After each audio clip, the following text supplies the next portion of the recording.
ആത്മീക സത്യയുടെ നടക്കുന്നത്. ഈ ആത്മീയ സത്യയിലേക്ക് വരിക വരിക എന്ന് വിളിക്കുമ്പോൾ ഇതൊരു നേരം പോക്കാണെന്ന് ചിലരൊക്കെ പറയും പുറത്തിരുന്നുകൊണ്ട്.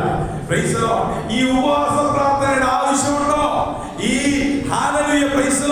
ഇങ്ങനെ തൊണ്ടകീറി സംസാരിക്കേണ്ട ആവശ്യമുണ്ടോ?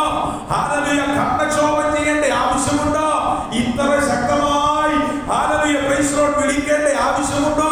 വിളിച്ചു പറയേണ്ട ആവശ്യമുണ്ടോ എന്നൊക്കെ ചോദിക്കുന്ന ഒരു സമൂഹത്തിന് മുൻപിലാണ് നമ്മളായിരിക്കുന്നത്. പക്ഷേ ഈ വിളിച്ചവനെ സംബന്ധിച്ച് എത്രത്തോളം ശക്തിയോടെ വിളിച്ചാലും, എത്രത്തോളം ശബ്ദമെടുത്ത് വിളിച്ചാലും ആ വിളി പോരാതെ വരുന്നില്ല.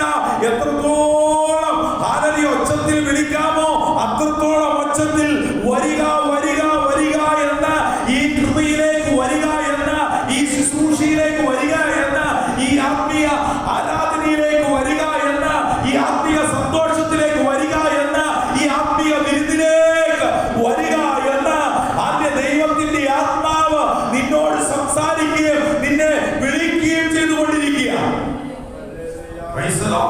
നാളുകളായി ഈ ആത്മാവ് നിന്റെ അന്തരംഗത്തിൽ സംസാരിച്ചു കൊണ്ടിരിക്കുക വരിക വരിക എന്ന്.